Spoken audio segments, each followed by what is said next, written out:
ಈ ಈಗ ಇಂಪಾರ್ಟೆಂಟ್ ಮುಖ್ಯವಾದ ವಿಷಯ ಅಂತಂತಂದ್ರೆ ನಮ್ಗೆಲ್ಲ ಈಗಾಗಲೇ ಗೊತ್ತಿರ್ಬೋದು ಮತ್ತೆ ಅಬ್ಸರ್ವ್ ಮಾಡಿರ್ಬೋದು.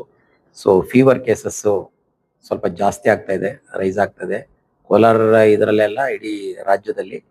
ಸೊ ನಮ್ಮಲ್ಲೂ ಅಷ್ಟೇ ಸ್ಟ್ಯಾಟಿಸ್ಟಿಕ್ಸ್ ತಗೊಂಡ್ರೆ ಲಾಸ್ಟ್ ಜನವರಿಯಿಂದ ಇಲ್ಲಿವರೆಗೂ ಸುಮಾರು 2110 ಅಂದ್ರೆ ILI ಅಂತೀವಿ ನಾವು, ಇನ್ಫ್ಲೂಯೆನ್ಸಾ ಲೈಕ್ ಇಲ್ನೆಸ್ ಅಂತ, ನೆಗಡಿ, ಕೆಮ್ಮು, ಮೈ ಕೈ ನೋವು ಈ ತರ ಕೇಸಸ್ಸು.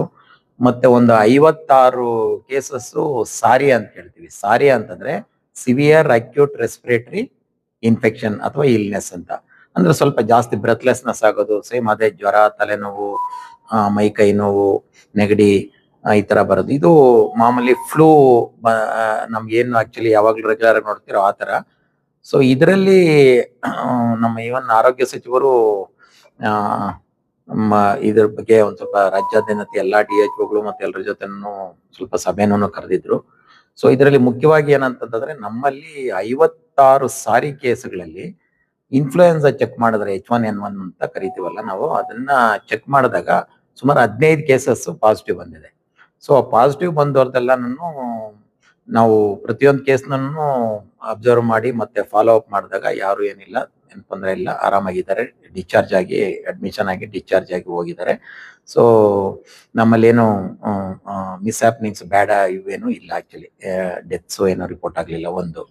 ಮತ್ತೆ ಎರಡನೇದು ಇದರಲ್ಲಿ ನನ್ನ ಅಪೀಲ್ ಏನಂತಂದ್ರೆ ಎಲ್ಲ ಜನಗಳಿಗೆ, ಇದರಲ್ಲಿ ಇದು ಕಾಮನ್ ವೈರಲ್ ಫೀವರ್, ತುಂಬಾ ಭಯಭೀತರಾಗುವಂತ ಅವಶ್ಯಕತೆ ಅಂತೂ ಇಲ್ಲ. ಸೊ ಹಾಗಾಗಿ ತುಂಬಾ ನೆಗ್ಲೆಕ್ಟ್ ಮಾಡೋ ಅಂತ ಇದಿಲ್ಲ. ಯಾಕಂತಂದ್ರೆ ಇದರಲ್ಲಿ ಕಾಮನ್ ಆಗಿ ಚಿಕ್ಕ ಮಕ್ಕಳು, ವಯಸ್ಸಾದವರು, ಈ ಪ್ರೆಗ್ನೆಂಟ್ ಗರ್ಭಿಣಿ ಸ್ತ್ರೀಯರು, ಇಂಥವರು ಡಯಾಬಿಟಿಕ್, ಹೈಪರ್ಟೆನ್ಸಿವ್, ಕೋಮಾರ್ಬಿಡಿಟಿ ಇರುವಂತ ಇಂಥವ್ರಿಗೆ ಸ್ವಲ್ಪ ಜಾಸ್ತಿ ಇದಾಗುತ್ತೆ. ಸ್ವಲ್ಪ ಸಿವಿಯರ್ ಏನಾನ ಆದ್ರೆ ಲಂಗ್ ಎಲ್ಲ ಇನ್ಫೆಕ್ಷನ್ ಆಗಿ ಒಂದ್ ಸ್ವಲ್ಪ ಇದಾಗಿ ಸ್ವಲ್ಪ ತೊಂದರೆ ಆಗೋ ಚಾನ್ಸಸ್ ಇರೋದ್ರಿಂದ ದಯವಿಟ್ಟು ಇದಕ್ಕೆ ಟ್ರೀಟ್ಮೆಂಟ್ ಏನು ಅಂತಂದ್ರೆ ಬಹುಮುಖ್ಯವಾಗಿ ಸೊ ಸಿಂಪ್ಟಮ್ಯಾಟಿಕ್ ಟ್ರೀಟ್ಮೆಂಟ್. ಅದು ಆ ಸಿಂಪ್ಟಮ್ಸ್ ನೆಗಡಿ, ಕೆಮ್ಮು, ಜ್ವರ, ಸ್ವಲ್ಪ ಜಾಸ್ತಿ ತಲೆನೋವು ಇದು ಬಂದಿದೆ ಅಂದಿದ ತಕ್ಷಣ, ಮೂಗಲ್ಲಿ ತುಂಬಾ ಜಾಸ್ತಿ ಸೋರ್ತಾ ಇದೆ ಅಂದಿದ ತಕ್ಷಣ ದಯವಿಟ್ಟು ಈ ಜನಗಳ ಜೊತೆ ಜಾಸ್ತಿ ಜನ ಇದ್ದಿದ್ದ ಕಡೆ ಹೋಗ್ಬೇಡಿ. ಇದಕ್ಕೆ ಟ್ರೀಟ್ಮೆಂಟ್ ವೆರಿ ಸಿಂಪ್ಟಮ್ಯಾಟಿಕ್ ಟ್ರೀಟ್ಮೆಂಟ್ ಇರುತ್ತೆ. ಪ್ರಾಥಮಿಕ ಆರೋಗ್ಯ ಕೇಂದ್ರದಲ್ಲಿ ಪ್ಯಾರಾಸಿಟಮಾಲ್, ಸಿಟ್ರಜಿನ್ ಈ ತರ ವೆರಿ ಬೇಸಿಕ್ ಮೆಡಿಸಿನ್ಸ್ ಎಲ್ಲ ಕೊಡ್ತಾರೆ. ರೆಸ್ಟು ತುಂಬಾ ಹೈಡ್ರೇಷನ್, ನೀವು ಎಳ್ನೀರಾಗಿರ್ಬೋದು ಅಥವಾ ನೀರು, ಗಂಜಿ ಈ ತರದ್ದು ಯಥೇಚ್ಛವಾಗಿ ನೀರ್ ತಗೊಂಡು, ನೀರಿನ ಅಂಶ ಚೆನ್ನಾಗಿ ಬಾಡಿಗೆ ತಗೊಂಡು ರೆಸ್ಟ್ ಮಾಡಬೇಕು.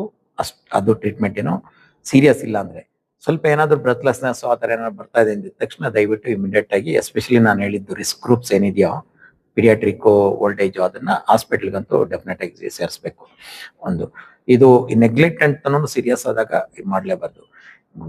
ಬಹಳ ಮುಖ್ಯವಾಗಿ ನಾವೆಲ್ಲಾನು ಇದ್ರ ಜೊತೆಗೆ ನಮ್ಮ ಆರೋಗ್ಯನ ನಾವು ಸರಿ ಮಾಡ್ಕೊಳ್ಳೋದ್ರ ಜೊತೆಗೆ ಬಹಳ ಮುಖ್ಯವಾಗಿ ಏನಂತಂದ್ರೆ ದಯವಿಟ್ಟು ಹೇಳ್ತಾ ಇದ್ದೀನಿ, ಜನ ಜಾಸ್ತಿ ಇರೋಂತ ಕಡೆ ಸೇರ್ಬೇಡಿ. ಯಾಕೆ ಅಂತಂದ್ರೆ ಒಂದು ಸೀನಿದ್ರೆ, ಒಂದು ಕೆಮ್ಮಿದ್ರೆ, ಒಂದು ಸೀನಿದ್ರೆ ಅಥವಾ ಕೈ ಎಲ್ಲ ಇದು ಮಾಡ್ಕೊಂಡು ಏನಾದ್ರು ಮುಟ್ಟಿದ್ರೆ ವೈರಸ್ ಸ್ಪ್ರೆಡ್ ಆಗುತ್ತೆ. ಸುಮಾರು ಅಲ್ಲಿ ಇರೋರ್ಗೆಲ್ಲಾನು ಸುಮಾರು ಜನಕ್ಕೆ ಬರೋ ಚಾನ್ಸಸ್ ಇರುತ್ತೆ. ಸೊ ಕಮ್ಯುನಿಟಿ ಎಲ್ಲಾನು ಇದಾಗುತ್ತೆ. ಇದು ಮೇನ್ ಏನಂದ್ರೆ ತಮ್ಮ ಆರೋಗ್ಯದ ಬಗ್ಗೆ ನೋಡ್ಕೊಳ್ಳೋದ್ರ ಜೊತೆಗೆ ಸಮಾಜದಲ್ಲೂ ಅಷ್ಟೊಂದು ಸೊಸೈಟಿನಲ್ಲೂ ಎಲ್ಲ ಜಾಸ್ತಿ ಹಬ್ಬದಿದ್ದಂಗೆ ನೋಡ್ಕೊಳ್ಳೋದು ಬಹಳ ಮುಖ್ಯ. ದಯವಿಟ್ಟು ಕನ್ಫೈನ್ ಆಗಿ ಒಂದು